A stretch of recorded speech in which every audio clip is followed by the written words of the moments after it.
Mesdames, Messieurs, bonjour, bienvenue sur Canal 2 Info, bienvenue à cette autre édition de la revue de presse. Nous allons commencer tout de suite par le quotidien Le Messager. Eh bien, l'éviction de William Solo, la tête de Kamwata, bat la une du quotidien Le Messager. Et on peut y lire le DG de la Kamwata viré.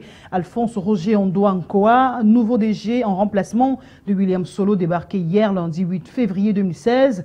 À l'issue d'un conseil d'administration, le nouveau directeur général devra entre autres restaurer l'image de Kamwata auprès des bailleurs de fonds et poursuivre la modernisation de l'entreprise, lui a prescrit le représentant du gouvernement. Et bien, dans son discours d'installation, Basile Atanganakuna indique que le conseil d'administration tenu hier s'est fait dans l'urgence que commande la situation actuelle de l'entreprise. Le ministre d'ironiser s'adressant au directeur général sortant: vous avez accompli à votre manière la tâche qui vous avait été confiée avec une démarche managériale plus impulsive. On aurait pu faire mieux. Eh bien, depuis hier, il y a un nouveau chef à la tête de la Kamwata. Eh bien, l'opération épervier reprend-il du service? Une interrogation que nous propose les colonnes du journal Le Messager de ce matin. Officiellement, les dernières prises de l'épervier remontent à l'arrestation et à la mise en détention du professeur Gervais Mendozé, ex-ministre délégué auprès du ministre de la Communication, ci-devant directeur général de la CRTV, et de son collaborateur à Konozé. Eh bien, nous étions en novembre 2014 et c'était donc la dernière prise de l'opération épervier. Nous poursuivons cette revue de presse en restant dans les colonnes du journal Le Messager, bien sûr. Un duel entre deux fils de la région du littoral, Toba et Youm, Laurent et So. Eh bien, le journal de Feupus Ndiawe parle de guerre des chefs. Et ce n'est pas la première fois que les deux hommes sont face, à défaut d'être côte à côte, natifs tous deux de Deido à Douala. L'un, Esso, est d'une famille capée de Mbonantonais, l'autre, Toba et Youm, est notable à la chefferie de Mbonantonais. L'un est élite administrative, l'autre est un élu de la nation.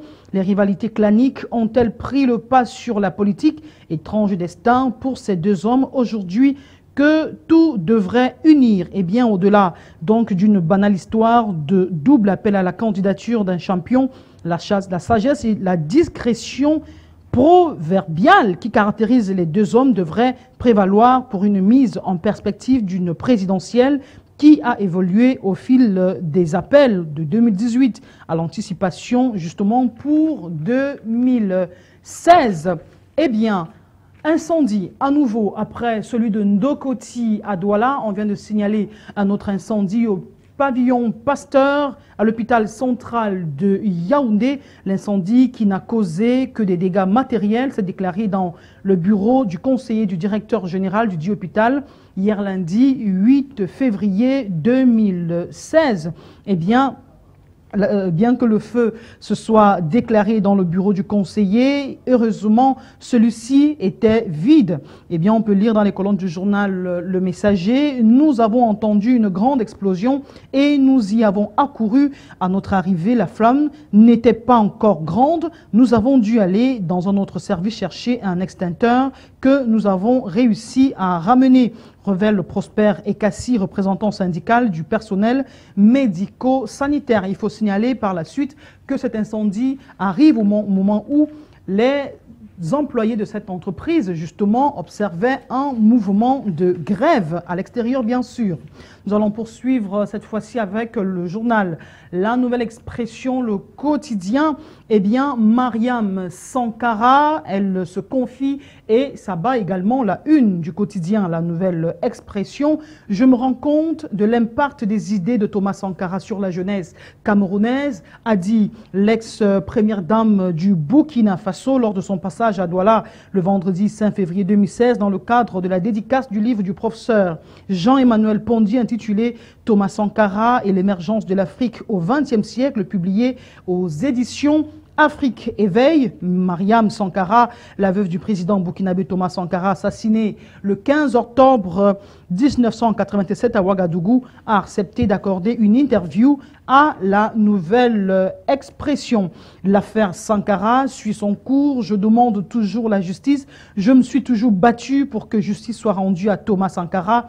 Je veux simplement que la vérité soit dite sur la mort de mon mari. Il faut que l'on sache la vérité au moment où on parle justement de dialogue, de vérité et de réconciliation dans mon pays. Je pense que la vérité peut permettre d'arriver à la réconciliation nationale, soutient l'ex-première dame du Burkina Faso. Eh bien, parlons football à présent dans les colonnes du journal La Nouvelle Expression. Match amical, le Cameroun va challenger la France. Eh bien, les Lions indomptables ont rendez-vous avec la sélection nationale de France. Ce sera le 30 juin prochain, le 30 mai prochain à Nantes, à l'occasion d'un match amical prévu au stade La Beaujoire. Une rencontre assez importante pour les deux pays. Côté français, ce sera l'avant-dernier match de préparation de la Coupe d'Europe 2016 à la maison, tandis que pour les Camerounais, elle constitue un ultime test avant le départ pour l'île Maurice, où ils affrontent l'équipe locale entre les 3 et 5 juin prochains, lors de la 5e journée dans le groupe M des éliminatoires de la Coupe d'Afrique des Nations Cannes, messieurs, 2017. Eh bien, dans les colonnes du journal La Nouvelle Expression, on parle encore de l'éviction de Jean-William Solo à la tête de Kamwata, mais le journal La Nouvelle Expression préfère parler de DG de Kamwata balayé. Le désormais ancien directeur général de la Kamwata a été justement remplacé par Alphonse Roger Andoua Ankwa, et c'est à la suite d'un conseil extraordinaire qui s'est tenu hier lundi, un conseil extraordinaire qui n'a duré que 15 minutes. Eh bien, on reprend les propos du ministre en charge de l'eau, de l'énergie, Basile Atanganakuna.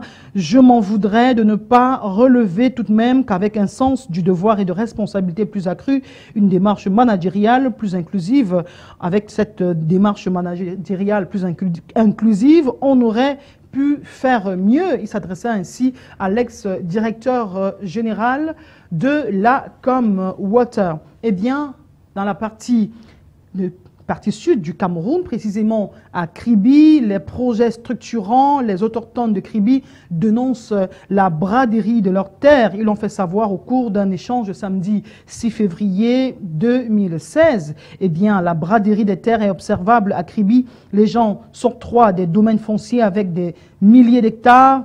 Est-ce normal? Eh bien, dénoncent les élites Batanga. Ils ont exprimé leur mécontentement face à l'occupation des terres en rapport aux projets structurants actuels dans la ville côtière. Ces derniers soulignent que le développement de leur ville se dessine visiblement sans eux, et ce problème ainsi que des querelles qui minent leur unité font partie des jalons dans leur histoire.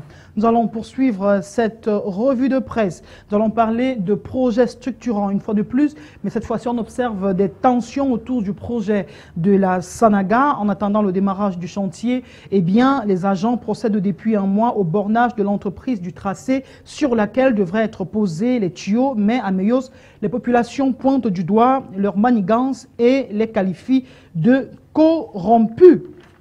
Alors, que dit le journal Œil du Sahel ce matin en ce qui concerne la lutte contre Boko Haram? Eh bien, Mohamed Ahmed, le représentant des comités de vigilance à Moura, estime que les élites ont politisé la lutte contre Boko Haram. Pour ce qui est de la politisation de la prime du chef de l'État, les agissements de cette soi-disant élite qui n'est même pas à Moura nous ont profondément contrariés, et ça n'a pas aidé les comités de vigilance que nous sommes, c'est-à-dire dans les colonnes du journal de Gibaï Gatama. Eh bien, nous sommes rendus tout de suite dans les colonnes du journal Ouest Littoral de ce matin. Eh bien, l'appel à candidature, Elim Bilobé envoie Paul Biya en la retraite. Le téméraire Elim Bilobé, membre du Social Democratic Front, vient de lancer une véritable campagne contre une initiative du président de la République en vue de briguer un nouveau mandat présidentiel. L'homme semble étonnamment seul alors qu'il est pourtant membre du parti principal de l'opposition camerounaise. Alors, que dit les colonnes du journal Ouest Littoral en ce qui concerne l'éviction de William Solo à la tête de la Camwater? Le journal Ouest Littoral préfère utiliser cette expression Atanganakuna Noa William Solo. Eh bien, à l'issue d'un conseil d'administration extraordinaire, Jean-William Solo a été immédiatement remplacé par Alphonse Roger Akwa-Ondoa, jusque-là secrétaire général de la communauté urbaine de Yaoundé. Il est reproché au sortant son incapacité à achever les projets lancés, des relations étriquées avec les partenaires, des recrutements fantaisistes ou encore des irrégularités ayant conduit à la suspension des décaissements de la Banque européenne d'investissement ainsi que de l'Agence française de développement. Contre-appel à candidature de Paul Biya, on y revient. Samuel Iva-Dibois refuse de recevoir le Manidem. Le gouverneur de la région du littoral a trouvé comme prétexte à l'esquive un agenda hyper chargé. Pourtant, quelques jours auparavant, le même gouverneur a déroulé le tapis rouge à une délégation de cadres du RDPC du Vouri qui venait déposer cette fois-ci un appel à candidature du président de la République à l'élection présidentielle de 2018, nous informe Ouest Littoral de ce matin. La délégation venait, comme annoncé, remettre au gouverneur de la région du littoral, Samuel Dieudonné Iva-Dibois, l'appel du Manidem à la non-candidature de Paul Biya à l'élection présidentielle de 2018. Eh bien, nous sommes avec le journal Aurore Plus ce matin. Revanche à Camwater. Basile Atanganakuna prend sa revanche sur Jean-William Solo. C'est une information qui est traitée dans l'ensemble des journaux de ce matin. Et puis, depuis sa nomination justement de Jean-William Solo comme directeur général de Camwater en remplacement de Basile Atanganakuna, alors promu ministre de l'énergie et de l'eau dans le gouvernement de 2009, tout en cumulant avec le poste de DG de Camwater, les relations entre les deux fils de la même aire géographique ont toujours été conflictuelle, nous dit le journal Aurore Plus de ce matin. Il y a quelques années, c'est par médias interposés que les deux fils de la Meufou et Akonor se sont livrés à des passes d'armes épiques commandées avec des accusations de détournement des centaines de millions de francs CFA. On parle d'un bilan calamiteux du directeur général sortant. L'article est signé Mathieu Nathanaël Ndjok dans la page 3 du journal. Mesdames et messieurs, nous allons poursuivre cette revue de presse. Nous restons bien sûr dans les colonnes du journal Aurore Plus de ce matin. On revient sur l'espace public, mauvaise occupation des casses au quartier Bonanjo, des sites dits recettes des finances et 13e arrondissement au quartier Bonanjo dans la ville de Douala, eh bien, ont été totalement rasés dans la nuit du samedi 6 février 2016. Une action forte et répressive menée par la direction de la police municipale de la communauté urbaine de Douala. Ce lundi 8 février 2016, le quartier Bonanjo dans la ville de Douala présente un autre visage. Et en ce qui concerne monsieur le délégué du gouvernement auprès de la communauté urbaine de Douala, il s'agit de la lutte contre le désordre urbain. Mesdames et messieurs, là-dessus, nous mettons un terme à la contribution de la chaîne de télévision Canal 2 Info à la revue de presse. Et au nom de toute l'équipe de production, les techniciens, l'ensemble de la rédaction, nous vous disons merci de nous rester fidèles. Et sur nos antennes, le meilleur reste à venir. Restez des nôtres.